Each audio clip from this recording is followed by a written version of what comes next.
ومن سيئات أعمالنا من يهده الله فلا مضل له ومن يضلل فلا هادي له وأشهد أن لا إله إلا الله وحده لا شريك له وأشهد أن محمدا عبده ورسوله أما بعد يا أيها الناس اتقوا ربكم الذي خلقكم من نفس واحدة وخلق منها زوجها وبث منهما رجالا كثيرا ونساء واتقوا الله الذي تساءلون به والأرحام إن الله كان عليكم رقيبا يا أيها الذين آمنوا اتقوا الله حق تقاته ولا تموتن إلا وأنتم مسلمون يا أيها الذين آمنوا اتقوا الله وقولوا قولا سديدا يصلح لكم أعمالكم ويغفر لكم ذنوبكم ومن يطيع الله ورسوله فقد فاز فوزا عظيما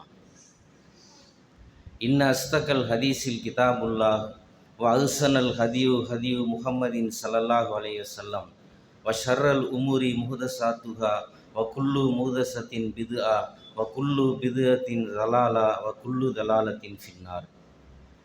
வார்த்தைகளிலேயே சிறந்தது அல்லாஹுடைய வார்த்தைகளான திருமறை குர்ஆன் என்றும், வழிகாட்டுதல்களிலேயே சிறந்தது நபிகள் நாயகம் ஸல்லல்லாஹு அலைஹி வஸல்லம் அவர்களுடைய வழிகாட்டுதல்களே என்றும், காரியங்களிலேயே மிக மிக கெட்டது அல்லாஹுவும் அல்லாஹுடைய தூதரும் கட்டளையிடாமல் மார்க்கத்தில் புதுமைகளை உண்டாக்குவது.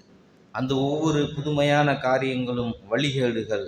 அந்த ஒவ்வொரு வழிகேடுகளும் நம்மை நரகில் சேர்க்கும் என்று நபிகள் நாயகம் ஸல்லல்லாஹு அலைஹி வஸல்லம் அவர்கள் இந்த மனித சமுதாயத்திற்கு நினைவுறுத்தியதை புனித மிகுந்த ஜும்மாவில் வந்து இந்த உரையை கேட்டுக்கொண்டிருக்கக்கூடிய உங்களுக்கும் எனக்கும் ஆரம்பமாக அந்த ஹதீஸை நினைவுறுத்தி, அல்லாஹ் சுப்ஹானஹு தஆலா அவனுடைய வீட்டில் எப்படி நம்மை ஒன்று சேர்த்தானோ, மறுமையில் நம்முடைய பாவங்களை மன்னித்து அவன் படைத்து வைத்திருக்கக்கூடிய உயர்ந்த சுவனமாகிய ஜன்னத்துல் ஃபிர்தௌஸிலும் நம்மை ஒன்று சேர்க்க வேண்டும் என்ற ஒரு பிரார்த்தனையோடு, வழக்கது வஸ்ஸை நல்லதீன ஊத்துல் கிதாப மின் கபுலிக்கும் வையாக்கும் அனித்தகுல்லா. அல்லாஹ் தஆலா தன்னுடைய திருமறையில் மூமின்களுக்கு ஒரு செய்தியை சொல்லுகின்றான். அல்லாஹுடைய அடியார்களே, நீங்கள் வெளிப்படையிலும் மறைவான அந்தரங்கத்திலும் அல்லாஹ்வை பயந்து நடந்து கொள்ளுங்கள் என்ற அல்லாஹ் சுப்ஹானஹு தஆலாவுடைய அந்த எச்சரிக்கையையும் நான் முன்னிறுத்தி, நபிகள் நாயகம் ஸல்லல்லாஹு அலைஹி வஸல்லம் அவர்கள் வானலோகத்திற்கு சென்றபோது, வானலோகத்தில் நான் எங்கு கால் வைத்தாலும் அங்கே வானவர் படைகளை நான் பார்த்தேன். இல்லா ராக்கியன், ஒரு வானவர் சுஜூதில் எப்போதுமே இருந்து கொண்டிருந்தார். இல்லா சாஜிதன், ஒரு வானவர் எப்போதுமே சுஜூதில் இருந்து கொண்டிருந்தார். எங்கு பார்த்தாலும் வானவர்கள் கூட்டம் ருக்குவில் இருக்கிறார்கள், சுஜூதில் இருக்கிறார்கள், அல்லாஹ்வை புகழ்ந்து துதிபாடி கொண்டிருந்தார்கள் என்று அந்த அல்லாஹ்வை எப்படி அவர்கள் புகழ்ந்தார்களோ அதுபோல ஒரு புகழ்ச்சியையும் இந்த நேரத்தில் நான் பதிவு செய்து கொள்கின்றேன். கண்ணியத்திற்குரிய அல்லாஹுடைய நல்லடியார்களே, பல்லின மக்கள் வாழக்கூடிய இந்த தேசத்திலே இஸ்லாத்தை பற்றியும் அல்லாஹுடைய வேதமாகிய திருக்குர்ஆனை பற்றியும் நபிகள் நாயகம் ஸல்லல்லாஹு அலைஹி வஸல்லம் அவர்களை பற்றியும் அதே போல பல நல்லவர்களை பற்றியும் இன்றைக்கு இஸ்லாத்தை எதிர்க்கக்கூடிய சில தீய சக்திகள் தப்பும் தவறுமாக பிரச்சாரம் செய்து வருகிறது. இஸ்லாத்தை கொச்சைப்படுத்த வேண்டும் என்ற நோக்கத்திலே அவர்கள் அந்த பணியை செய்து வருகிறார்கள். அப்போ அவர்களுக்கு நாம் எப்படி அவர்களுக்கு சரியான பதிலை நாம் சொல்வது, இந்த மார்க்கத்தில் உள்ள விஷயங்களை எப்படி நாம் அவர்களுக்கு எடுத்து சொல்லி அவருடைய உள்ளத்தில் உள்ள அந்த நோய்களை நீக்குவது என்பது இன்றைக்கு காலத்துடைய கட்டாயமாக இருக்கிறது. அதற்கு முக்கியமாக நாம் கற்க வேண்டியது அல்லாஹ்வுடைய வேதத்தை நாம் தினந்தோறும் படிக்கக்கூடியவர்களாக இருக்க வேண்டும். ஏனென்றால் இந்த கல்வி இல்லாமல் எந்த ஒரு அமலையும் நீங்கள் என்ன செய்ய முடியாது, பின்பற்ற முடியாது. எந்த ஒரு நற்செய்தியையும் மக்களிடத்தில் எடுத்து சொல்ல முடியாது. அதைத்தான் அல்லாஹ் தஆலா குர்ஆனில் சொல்கின்றான். ஒம்மை யுகுத்தல் ஹிக்மத்த, யார் கல்வி ஞானம் வழங்கப்பட்டாரோ ஃபக்கது ஊத்திய ஹைரன் கசீரா, அவருக்கு அல்லாஹ் தஆலா ஏராளமான நன்மைகளை வழங்கப்பட்டவரை போன்றவர் ஆவார் என்று அல்லாஹ் தஆலா தன்னுடைய திருமறையில் சொல்லி காட்டுகின்றான். அந்த கல்வி என்று சொல்லக்கூடிய அந்த அறிவாயுதத்தை ஏந்தி ஒவ்வொரு முஸ்லிம்களும் ஒவ்வொரு மூமின்களும் எதிரிகளுக்கு அதே மாதிரி மாற்று மத மக்களுக்கு இந்த இஸ்லாமிய பிரச்சாரத்தை மென்மேலும் நாம் சொல்லிக்கொண்டே இருக்க வேண்டும். இதுதான் இன்றைக்கு காலத்துடைய மிக முக்கியமான கட்டாயமாக இருக்கிறது. அல்லாஹ் தஆலா கூட தன்னுடைய திருமறையில் சொல்லுகின்றான், இன்னல்லாஹ லா யுகையிரு முஆபி கௌமின், எந்த ஒரு சமுதாயம் தன்னிடம் உள்ள ஒரு தவறை திருத்திக் கொள்ளவில்லையோ ஹத்தாயு கையிரு முஆவி அன்ஃபுசிஹிம், அந்த சமுதாயத்தில் உள்ள தவறுகளை அல்லாஹ் தஆலா மாற்ற மாட்டான். எந்த ஒரு சமுதாயம் தன்னிடத்தில் என்ன தீங்கு இருக்கிறது என்று அவர்கள் தெரிந்து அதை திருத்திக் கொள்ளவில்லையோ, மாற்றிக்கொள்ளவில்லையோ, அந்த சமுதாயத்தை அல்லாஹ் தஆலா நேர்வழியில் காட்ட மாட்டான், அந்த சமுதாயத்தை அப்படியே விட்டு விடுவான் என்ற அந்த எச்சரிக்கையை நாம் எல்லாம் நினைவு கூர்ந்து என்ன செய்ய வேண்டும், உரையை நீங்கள் கவனித்து நீங்கள் கேட்க வேண்டும் என்று கேட்டுக்கொள்கின்றேன். கண்ணியத்திற்குரிய அல்லாஹ்வுடைய நல்லடியார்களே, இன்றைக்கு இஸ்லாமத்தை பற்றி இன்றைக்கு மாற்று மத மக்கள், அதிலும் குறிப்பாக சங் பரிவாரை சேர்ந்த சிலர் என்ன செய்கிறார்கள், இஸ்லாம் தீவிரவாதத்தை தூண்டுகிறது, குர்ஆன் இந்துக்களை வெட்டச் சொல்கிறது, இஸ்லாம் அல்லாதவர்களை கொலை செய்ய சொல்கிறது என்று சில விரல் விட்டு எண்ணக்கூடிய சில நயவஞ்சகர்கள் என்ன செய்கிறார்கள், இஸ்லாத்தை பற்றி தப்பும் தவறுமாக மக்களுக்கு சொல்லுகிறார்கள். இதை பற்றி ஒரு முஸ்லீம் இடத்தில் கேள்வி கேட்டால் கூட அவருக்கு பதில் சொல்லாத அளவிற்கு தான் நம்முடைய உம்மத்துடைய நிலைமை இருந்து கொண்டிருக்கிறது. அப்போ இதையெல்லாம் நாம் தெரிய வேண்டும் என்று சொன்னால் நமக்கு மார்க்க கல்வியானம் மிக முக்கியமானதாக இருக்கிறது. அப்போ அந்த மக்களுக்கு நம்ம எப்படி பதில் சொல்லணும்? அல்லாஹ் தஆலா போர் என்று சொல்லக்கூடிய அந்த கடமையை எப்போது கடமையாக்குகிறான், எந்த நேரத்தில் அது மக்கள் மத்தியில் அது நடைபெறும் என்பதை திருக்குறானில் 2வது அத்தியாயம் 247 248 அல்லாஹ் தஆலா சொல்கிறான். அல்லாஹ் சுப்ஹானஹு வ தஆலா சொல்கிறான், தாலூத் என்பவரை அல்லாஹ் உங்களுக்கு ஆட்சி அதிகாரியாக நியமித்துள்ளான் என்று அந்த கூட்டத்திற்கு அந்த நபி சொன்னாங்களாம். ஒரு நபி அந்த சமுதாயத்தை சொல்றாரு, தாலூத் என்று சொல்லக்கூடிய ஆட்சி அதிகாரியை நம்மளுக்கு அல்லாஹ் தஆலா நியமிச்சிருக்கிறான், அவங்களுக்கு நீங்கள் கட்டுப்பட்டு வாழணும், அவர் உங்களுக்கு அனைத்தையும் செய்து கொடுப்பார், அவர் போருக்கு உண்டான எல்லா வேலையும் செய்து கொடுப்பார் என்று அல்லாஹ் தஆலா ஒரு ஆட்சி அதிகாரம், ஒரு ஒரு ஒரு பெரிய ஊர் இருக்குது, ஒரு நகரம் இருக்கிறது, ஒரு நாடு இருக்கிறது என்று சொன்னால் அந்த நாட்டுக்கு ஒரு ஆட்சி பொறுப்பாளர் இருப்பார். அவர் தான் போரை டிக்ளேர் பண்ணுவார். தனி நபர்களோ, தனி ஜமாத்துகளோ, தனி இயக்கங்களோ, தனி குழுக்களோ நீங்கள் போர் செய்யக்கூடாது என்பதை அல்லாஹ் தஆலா என்ன செய்கிறான், இந்த அத்தியாயத்தில் தெளிவாக சொல்லுகிறான். அப்போ தனிப்பட்ட நபர்கள், தனிப்பட்ட மக்கள் போய் யாரையும் வெட்டுவதோ, அவர்களை துன்புறுத்துவதோ இஸ்லாத்தில் தடுக்கப்பட்ட ஹராமான காரியம் என்பதை பதில் சொல்லக்கூடிய அளவிற்கு நாம் விளங்கி இருக்க வேண்டும். இது முதலாவது செய்தி. அதே மாதிரி சூரத்து நிசாவில் 75வது வசனத்தில் அல்லாஹ் தஆலா சொல்கிறான், வமா லக்கும் லாத்து காத்திலூன ஃபீ சபீலில்லாஹ். ஒரு மக்கள் துஆ செய்கிறாங்க அல்லாஹ்விடத்தில், எங்கள் இறைவா, எங்களுக்கு அநீதி இருக்கக்கூடிய இந்த ஊரிடத்திலும் இருந்தும் எங்களை நீ வெளியேற்றுவாயாக, உன்னிடத்திலிருந்து எனக்கு ஒரு உதவியாளர்களை கொடுப்பாயாக, எங்களுக்கு ஒரு பொறுப்பாளர்களை நீ வழங்குவாயாக என்று ஒரு சமுதாயம் அல்லாஹ்விடத்தில் கேட்டார்கள். ஏன் கேட்டார்கள் என்று சொன்னால், ஆண்கள், பெண்கள், சிறுவர்களுக்காக அல்லாஹ்வுடைய பாதையில் போரிடாமல் இருக்க உங்களுக்கு என்ன நேர்ந்தது? அதுதான் அல்லாஹ் தஆலா சொல்றான், வமா லக்கும் லாத்து காத்திலூன ஃபீ சபீலில்லாஹ். அல்லாஹ்வுடைய பாதையில் பலவீனர்கள் அடித்து துன்புறுத்தப்படுகிறார்களே, கொலை செய்யப்படுகிறார்களே, வீடுகளை விட்டு வெளியேற்றப்படுகிறார்களே, அவர்களுக்கு எதிர்த்து எதிரிகளோடு போரிடாமல் இருக்க உங்களுக்கு என்ன நேர்ந்தது என்று அல்லாஹ் தஆலா ஒரு சமுதாயம் பாதிக்கப்படும் போது அந்த ஆட்சி தலைவருக்கு கட்டுப்பட்டு நீங்கள் என்ன செய்யணும், எதிர்த்து சண்டையிட வேண்டும் என்பதை அல்லாஹ் தஆலா வேறு ஒரு இதே மாதிரி நிறைய வசனங்களை சொல்லிக்கிட்டு போகலாம். இந்த அடிப்படையில் தான் பார்த்தீங்கன்னு சொன்னால் இன்னைக்கு பாலஸ்தீனுக்கு ஏராளமான பல உதவிகள் கிடைக்காம இருந்தாலும் உணவுப் பொருட்கள் கிடைக்கிறது. அவர்களுக்கு இன்னைக்கு இஸ்ரேல் சரியான அடி வாங்கினதுனால ஒரு சில இதனால அவங்க என்ன செய்கிறாங்க, கொஞ்சம் சந்தோஷமான வாழ்க்கை இன்னைக்கு வாழ்ந்துக்கிட்டு இருக்கிறாங்க. அப்போ ஈரான் என்ன செய்யுது, இன்னைக்கு அவர்கள் மேலே இந்த இஸ்ரேல் குண்டு போட்டதுனால சரியான 1க்கு 10 அடி கொடுத்ததுனால இன்னைக்கு அடங்கி ஒடுங்கி என்ன செய்கிறான், இன்னைக்கு இஸ்ரேல் கிடக்கிறாங்க நம்ம பார்க்குறோம். அதே மாதிரி 8வது சூரா 60வது வசனத்தை அல்லாஹ் தஆலா சொல்லும் பொழுது, இத்துலகு மஸ்தத்தும் மின் குவா, உங்கள்கிட்ட பலம் இல்லைன்னு சொன்னால் பலமான நீங்கள் போர் குதிரைகளை நீங்கள் ரெடி பண்ணுங்க, உங்களுக்கு தேவைப்படக்கூடிய அனைத்து சாதனங்களையும் நீங்கள் என்ன செய்து கொள்ளுங்கள், தயார் செய்து கொள்ளுங்கள், அதன் மூலம் அல்லாஹ்வுடைய எதிரிகளையும் உங்களுடைய எதிரிகளையும் நீங்கள் என்ன செய்யலாம், உங்களுடைய எதிரிகள் அல்லாத மற்றவர்களையும் நீங்கள் அச்சமடைய செய்யலாம் என்று அல்லாஹ் தஆலா ஒரு போர் சம்பந்தமான விஷயங்களை பல செய்திகளை சொல்கிறான். இது ஒரு நாட்டுக்கு சொல்லக்கூடிய ஒரு செய்தி, ஒரு பெரிய ஒரு நிர்வாகத்துக்கு சொல்லக்கூடிய ஒரு செய்தி. அப்போ இந்த அடிப்படையில் இன்றைக்கி ஈரான் என்ன செய்யுது, நிறைய அவங்களுடைய அந்த போருக்கு தேவையான அந்த ஏவுகணைகளை, பெரிய பெரிய ஆயுதங்களை தயார் செஞ்சு வச்சதுனால தான் இன்றைக்கி இஸ்ரேலுக்கு அடி கொடுத்து இன்றைக்கி அவங்கள நிலைகுலை வைக்கக்கூடிய ஒரு காட்சியை நம்ம பார்த்தோம்.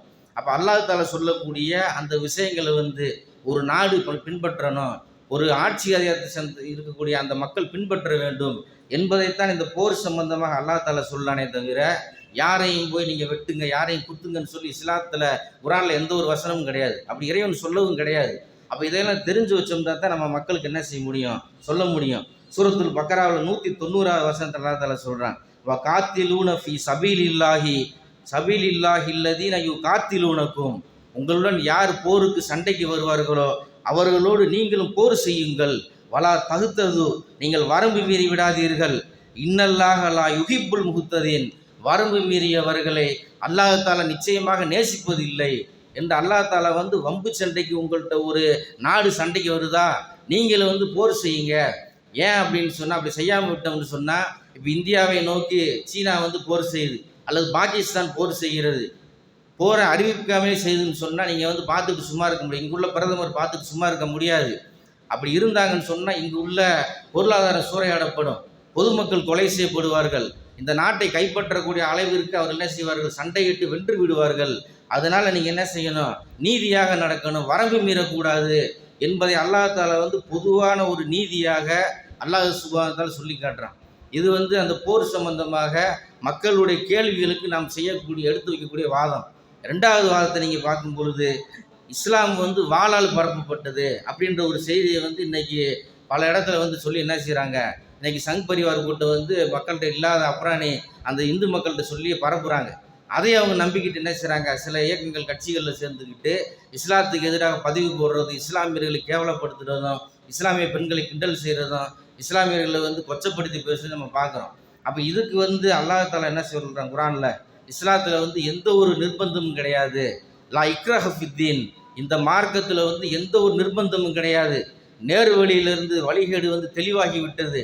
யார் அல்லாஹ்வை பின்பற்றுவார்களோ அவர்கள் தெளிவான நேர்வழியில் இருக்கிறார்கள், யார் சைத்தானை பின்பற்றுகிறாரோ அவர் வழிகேட்டில் இருக்கிறார்கள் என்று அல்லாஹ் தஆலா தெளிவாக சொல்லிட்டான். அப்போ இந்த இஸ்லாமிய மார்க்கத்தில் ஒருத்தர் இருக்கிறதுக்கும் இல்லாமல் போகிறதுக்கு அவருக்கு சுதந்திரம் கொடுக்கப்பட்டிருக்கு. அப்புறம் எப்படி வம்படியாக ஒருத்தர் இஸ்லாத்துக்கு இழுக்க முடியும்?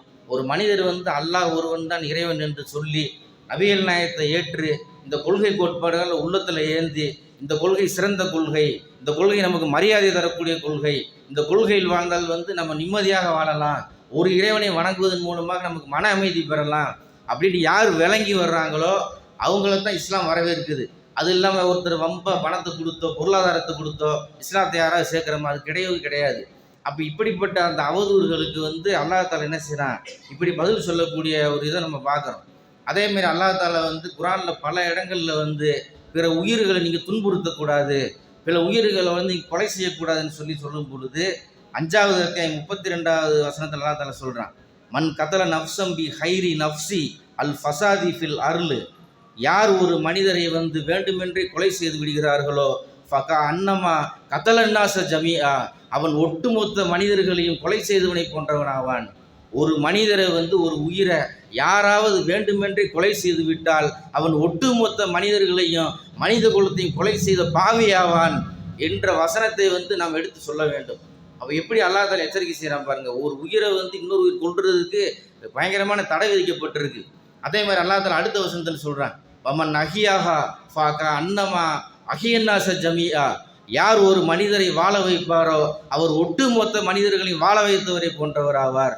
ஒரு மனிதருக்கு உதவி செய்வதன் மூலமாக, பொருளாதாரத்தை கொடுப்பதன் மூலமாக, இரத்த தானம் செய்வதன் மூலமாக, வாழ்வாதாரத்தை வழங்குவதன் மூலமாக யார் ஒரு மனிதருக்கு உதவி செய்கிறாரோ அவர் ஒட்டுமொத்த மனிதர்களுக்கும் உதவி செய்தவரை போன்றவர் ஆவார், வாழ வைத்தவரை போன்றவர் ஆவார் என்று தீவிரவாதத்திற்கு எதிரான வசனங்களைத்தான் இஸ்லாம் சொல்லுது. அப்போ இந்த கொள்கையை மக்கள்கிட்ட சொல்லாதனால தான் இன்னைக்கு நாமெல்லாம் அல்லாஹ் இடத்துல குற்றவாளியாக இருக்கிறோம். இந்த சக்தி இஸ்லாத்தை எத்தனை பேர் விளங்கி மக்கள்கிட்ட போய் சொன்னோம். நம்மளாம் இன்னைக்கு களிமா சொல்லி இஸ்லாத்தில் இருக்கிறோம், இஸ்லாத்துடைய மகிமையை நம்ம பின்பற்றுறோம், இஸ்லாத்துடைய பல கட்டளைகளை செய்கிறோம். ஆனால் மற்ற மக்களுக்கு கூட படிக்கக்கூடிய நண்பர்களுக்கு, உடன் பணிபுரியக்கூடிய அந்த வேலையை செய்யக்கூடிய மக்களுக்கு, யாருக்கெல்லாம் நம்ம டெய்லி நம்ம தாவா பிரச்சாரம் செய்யணும், சிந்திச்சு பாருங்கள். நம்ம உண்டு நம்ம வேலை உண்டுன்னு சில பேர் போகிறோமே தவிர அல்லாஹ்வுடைய இந்த வேதத்தை மக்களுக்கு கொண்டு போய் சேர்க்கணும், அவர்கள் நம் மூலமாக இஸ்லாத்துக்கு வரணும், அவர் இருக்கக்கூடிய அந்த நோயிலிருந்து அவங்க விடுபடணும், அவங்களுக்கு மன நிம்மதி வேணும் என்பதை விளங்கி எவ்வளவு பேர் நம்ம தாவா பிரச்சாரம் செய்கிறோம், சிந்திச்சு பாருங்கள். ஒரு தனிநபர் தாவா கூட இன்றைக்கி செய்யாத ஒரு சூழ்நிலை தான் இன்றைக்கி இந்த தமிழ் சமுதாயத்தில் இருக்குது நம்ம பார்க்குறோம். அதே மாதிரி இன்னொரு சொல்லக்கூடிய குற்றச்சாட்டு இஸ்லாமிய மன்னர்கள் உதாரணத்துக்கு அக்பர், பாபர், ஹுமாயூன், அவுரங்கசீப்பு, இவங்க எல்லாருமே வந்து வாளால் தான் வந்து அன்னைக்குள்ள இந்துக்களை மிரட்டி இஸ்லாத்துக்கு கொண்டு வந்தாங்க அப்படின்ற தவறான ஒரு வதந்தியை பரப்புகிறாங்க. வாளால் இஸ்லாத்தை அவங்க எப்போ பரப்புனாங்க? அதுக்கு ஏதாவது ஆதாரம் இருக்கா? ஒரு ஆதாரமும் கிடையாது. ஏன்னா அவங்களும் இஸ்லாத்தை வந்து சரியாக கடைபிடிக்கலைன்னு தான் வரலாறு பேசுது. யாராவது ஒருத்தன் வந்து பொது சொத்தை, ஒரு அரசாங்க சொத்தை எடுத்து தன்னுடைய காதலிக்கு, தன்னுடைய மனைவிக்கு எவனா ஒருத்தன் பெரிய பொருளாதாரத்தை செலவழிப்பானா? அப்படிப்பட்ட ஒரு பொருளாதாரத்தை தான் வந்து அவர் என்ன செஞ்சார்? தாஜ்மஹாலை கட்டி செலவழித்தார். அவர் இஸ்லாத்தை சரியாக பின்பற்றவங்க நம்ம யாராவது வாதிட முடியுமா? அதே மாதிரி அவங்களில் உள்ள பல பேர் இஸ்லாத்துக்கு எதிரான செயலில் ஈடுபட்டாங்கிறது அவர்களுடைய வரலாறு குறிப்பு வந்து பேசுது. அப்போ இதிலிருந்தே தெரியுது அவங்க வந்து இஸ்லாத்துக்கு எதிராக ஒருத்தர் வந்து இஸ்லாத்தில் பிடிமானம் வந்தால் தானே மற்றவனை வந்து அவன் வந்து பணிய வைக்க முடியும். அதே மாதிரி இஸ்லாத்தை வந்து வற்புறுத்தல் கிடையாதே, அவங்கள அரட்டி உருட்டி வந்து நீங்கள் இஸ்லாத்துக்கு ஏற்றுக்கிற சொல்ல முடியாதே. அப்போ அந்த மன்னர்கள் மீது சொல்லக்கூடிய மிகப்பெரிய ஒரு அவதூறு என்பதை வந்து நம்ம என்ன செய்யணும்? பிரச்சாரம் அவங்கள்ட்ட வந்து நம்ம எடுத்து சொல்லணும். மேலும் இந்த இஸ்லாமிய கொள்கை வந்து நபிகள் நாயகம் காலத்துலேயும் இப்போயும் வந்து அதிகமாக எப்படி வளருதுன்னு நீங்கள் பார்த்தீங்கன்னு சொன்னால், இன்றைக்கி நம்மெல்லாம் இருக்கிறோம். நமக்கு முன்னாடி வாழ்ந்த நம்முடைய பாட்டம் போட்ட வரைக்கும் நம்ம வந்து இஸ்லாமியர்லாம் அறியப்பட்டிருக்கிறோம். அதுக்கு முன்னாடி உள்ளவங்க எந்த ஜாதின்னே கண்டுபிடிக்க முடியாது. அவர் ஐயரா, நாடாரா, கோனாரா, செட்டியாரா, எந்த ஒரு ஜாதின்னு கண்டுபிடிக்க முடியாது. ஆனால் இன்னைக்கு நமக்கு வந்து அவங்க மூலமாக அல்லாஹ் தஆலா என்ன செஞ்சுருக்கான்? ஹிதாயத்துன்னு சொல்லக்கூடிய மிகப்பெரிய ஒரு பொக்கிஷத்தை கொடுத்துருக்குறான். இதை வந்து விளங்கி இவங்க எப்படி இஸ்லாத்துக்கு வந்தாங்க? எதனால் வந்து இஸ்லாமிய கொள்கை வந்து இவங்க உள்ளத்தில் வந்து ஈர்க்கப்பட்டது அப்படின்னு பார்க்கும் பொழுது அல்லாஹ் தஆலா வந்து ஒரே ஒரு வசனத்தை அல்லாஹ் தஆலா சொல்கிறான். யா அய்யுஹன்னாஸ், மனிதர்களே, இன்னா ஹலக்னாக்கும் மின் தக்கரி வ உன்சா, உங்களை ஒரே ஒரு ஆண் பெண்ணிலிருந்து தான் நம்ம உங்களை படைத்தோம். வ ஜால்நாகும் சுஹூப வ கபாயில் அலி தஹாரஃபு, நீங்கள் ஒருவரை ஒருவர் அறிந்து கொள்வதற்காக கிளைகளாகவும் கோத்திரங்களாகவும் நாம் உங்களை ஆக்கினோம். உங்களில் யார் சிறந்தவர் தெரியுமா? இன்ன அக்ரமக்கும் இந்தல்லாஹி அத்துக்காக்கும், உங்களில் யார் மிகச் சிறந்தவர் என்றால் யார் இறையச்சம் உடையவராக இருக்கிறீர்களோ அவர்கள் தான் அல்லாஹ்விடத்திலே மிகச் சிறந்தவர்கள் என்ற இந்த ஒரு வசனம் போதும் மனிதர்களிடத்தில் வந்து தீண்டாமை கிடையாது. இஸ்லாத்தில் வந்து தீண்டாமைக்கு இடமே கிடையாது. நீங்கள் எவ்வளவு வசதி வாய்ப்பு உள்ளவர்களாக இருந்தாலும், எவ்வளவு அழகு படைத்தவர்களாக இருந்தாலும், எவ்வளவு மேன்மை மிக்கவர்களாக இருந்தாலும், இறையச்சம் என்ற ஒரு பண்பு உங்கள்கிட்ட இல்லைன்னு சொன்னால் நீங்கள் தாழ்ந்தவர் தான். அல்லாஹ்வை யார் உங்களை அதிகமாக அஞ்சுறீங்களோ அவங்க தான் வந்து உண்மையான இறையச்சம் உள்ளவர்கள் என்று அல்லாஹ் தஆலா வந்து இந்த வசனத்தில் சொல்கிறான். அப்போ இஸ்லாம் வந்து தீண்டாமை எப்படி ஒழிக்குதுன்னு பாருங்கள். இந்த கொள்கை அந்த அதாவது அந்த கிளை கோத்திரம்ல எதுக்கு நம்ம கொடுத்தோம்னு சொன்னால், ஒருத்தர் வந்து அடையாளம் காட்டணும். ஒருத்தர் அப்பாஸ்ன்னு ஒருத்தர் சொன்னால் இவர் இந்த வகைரா, அவர் அந்த வகைரா, அந்த பரம்பரை இந்த பரம்பரைன்னு சொல்கிறதுக்காக வந்து அந்த அடையாளத்தை சொல்லுவோம். இல்லாட்டி ஒரு ஊரில் 10 அப்பாஸ் இருப்பான், யாருன்னு எப்படி தெரியும்? அப்போ இந்த விஷயத்துக்காண்டி அல்லாஹ் தஆலா என்ன செய்கிறான்? உங்களை கிளைகளாகவும் கோத்திரங்களாக நம்ம ஆக்கணும். எதனாலன்னு சொன்னால் நீங்கள் வந்து ஒருத்தர் அடையாளம் காட்டணும், அடையாளம் தெரிஞ்சுக்கிறணும். அப்படின்னாக்க ரசூலுல்லாஹ் காலத்தில் எவ்வளோ கோத்திரம் இருந்துச்சு? பனு உமையாக்கள் இருந்தார்கள், ரசூலுல்லாஹ்வே குறைசி குலத்தில் இருந்தாங்க, இன்னும் அப்பாசியாக்கள் இருந்த பின்னாடி எவ்வளோ பெரிய கோத்திரங்கள்லாம் வந்துச்சு. இன்றைக்கி நம்ம வாழக்கூடிய இந்த சமகாலத்தில் வந்து எவ்வளோ பிரிவுகள் இருக்குது. இதெல்லாம் பிரிவுகள் வந்து பிரிவினைக்காக அல்ல, இது வந்து நம்ம ஒருத்தர் அடையாளம் காட்டுறதுக்காகத்தான் சொல்லி அல்லாஹ் தஆலா வந்து இந்த வசனத்தில் சொல்கிறான். அப்போ இப்படி வந்து இஸ்லாம் வந்து கொள்கையால் தான் ஈர்க்கப்பட்டது. இஸ்லாம் வந்து வாளால் பரப்பப்படவில்லை. இஸ்லாத்துடைய உன்னதமான கொள்கை, இஸ்லாம் பெண்களுக்கு கொடுக்கக்கூடிய அந்த உன்னதமான மதிப்பு அனைத்துமே விளங்கித்தான் இன்றைக்கி வந்து பல இந்துக்கள் என்ன செய்கிறார்கள்? இஸ்லாத்தை வந்து ஏற்றுக்கொண்டு இன்றைக்கி ஒரு மன நிம்மதியான வாழ்க்கை, ஒரு அழகான ஒரு கண்ணியமான வாழ்க்கைக்குள்ளே வந்திருக்கிறாங்க. இதை மக்களிடத்தில் எடுத்து சொல்லக்கூடிய மக்களாக அல்லாஹ் நம்மை ஆக்க வேண்டும் என்று கூறி முதல் உரை நிறைவு செய்கின்றேன்.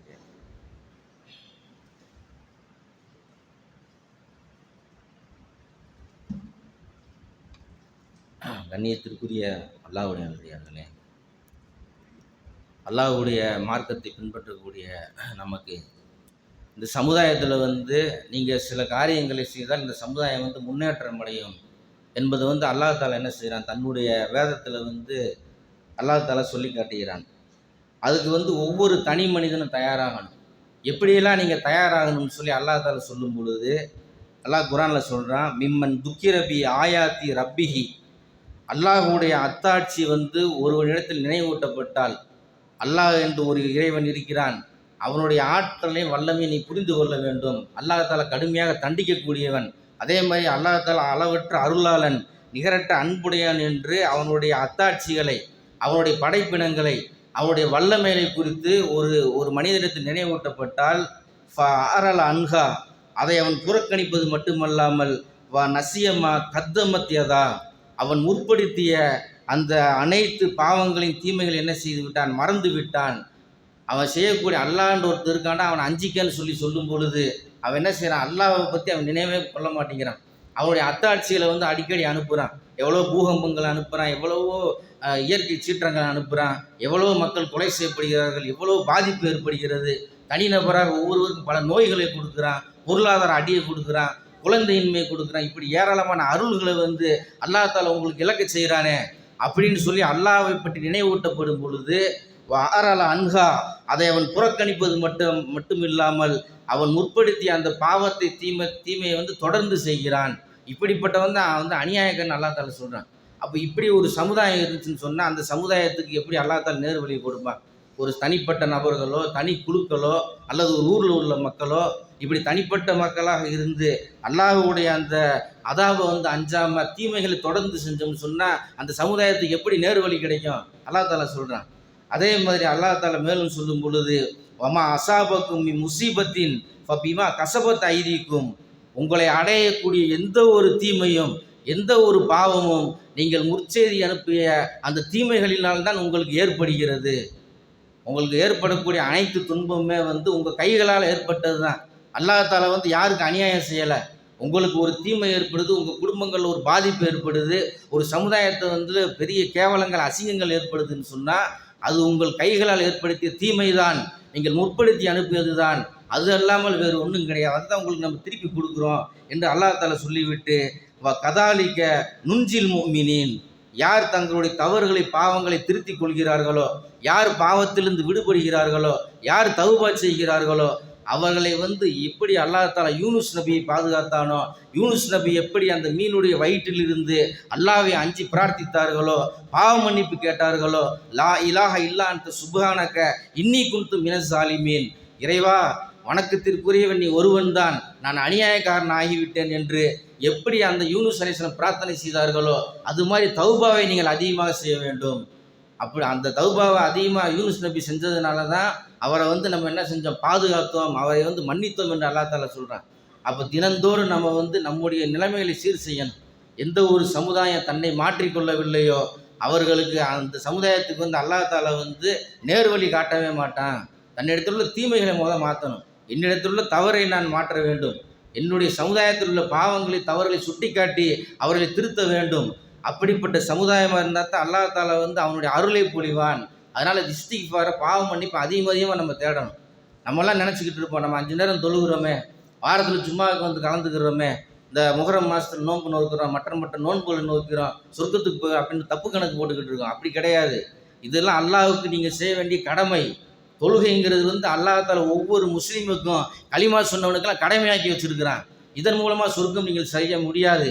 அல்லாஹ்வுடைய மார்க்கத்திற்காக நீங்கள் என்ன சர்வீஸ் பண்ணீங்க, அல்லாஹ்வுடைய மார்க்கத்திற்காக நீங்கள் என்ன தியாகம் செய்தீர்கள்? நபிகள் நாயகம் சஹாபாக்களும் பட்ட அந்த அடி உதைகள் நாம் பட்டோமா? அவர்களை போல் நம்ம தியாக மனப்பான்மை நம்ம மக்கள்கிட்ட நம்ம பழகுறோமா? நம்ம மார்க்க பணிகள் எந்த அளவுக்கு செய்கிற சிந்திச்சு பாருங்க. அப்போ இதையெல்லாம் ஒரு மனிதர் தன்னுடைய வாழ்வியலாகவே நம்ம என்ன செய்யணும், தினந்தோறும் யாரையாவது 2 நபர்களை சந்திக்கணும், அவங்களுக்கு மார்க்கத்தை நம்ம சொல்லணும், இஸ்லாம் இல்லாத மக்களுக்கு இஸ்லாத்தை எடுத்து சொல்லி குரானை நம்ம வழங்கணும், அவங்க மனசில் உள்ள அந்த மனநோயை நம்ம நீக்கணும், எதிர்ப்பு பிரச்சாரத்தை நம்ம முறியடிக்கணும். அப்படிங்கிற அந்த அந்த மனசு நம்மகிட்ட எத்தனை பேருக்கு இருக்குது சிந்திச்சு பாருங்கள். அதோடு அல்லாமல் நம்ம என்ன செய்யணும், அல்லாஹ் இடத்துல அதிகமாக தௌபா செய்யக்கூடிய மக்களாக இருக்கணும்.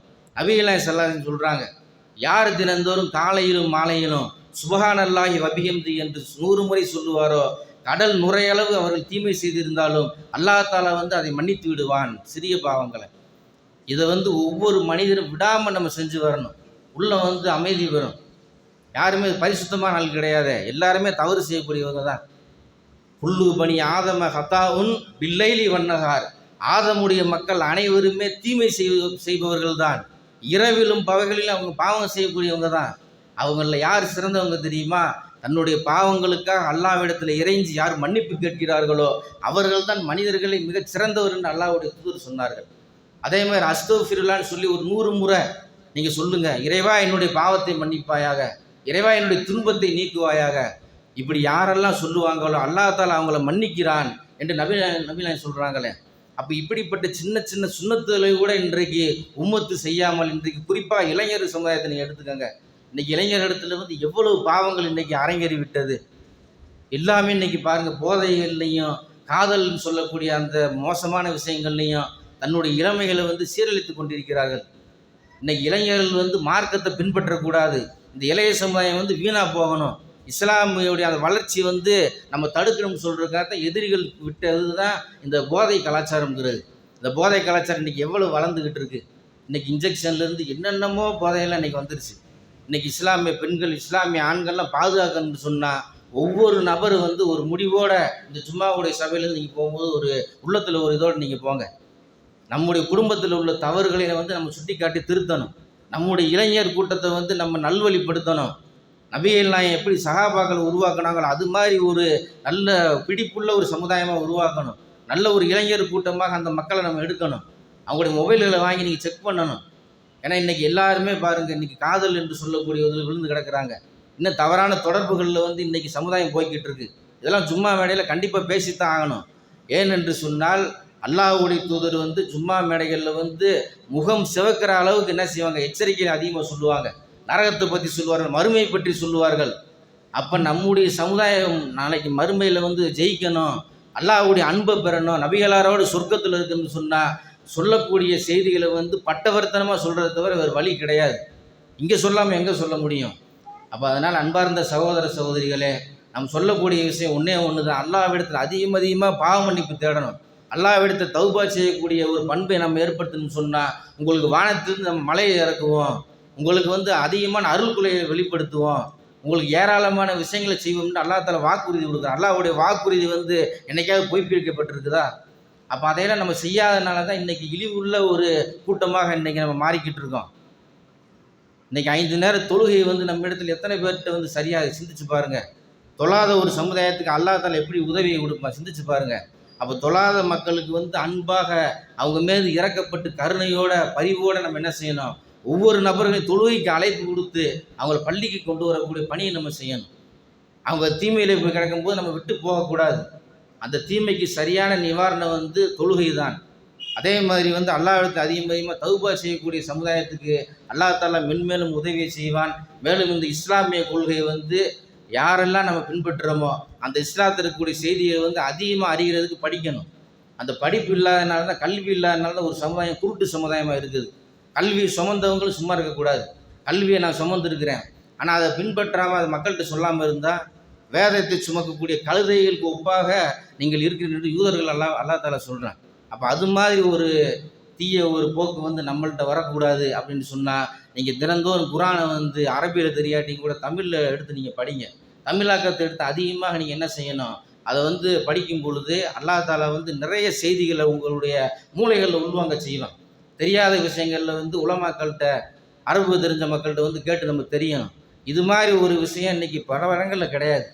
இன்றைக்கி குரான் ஓதக்கூடிய மக்கள் எத்தனை பேர் இருக்கிறான்?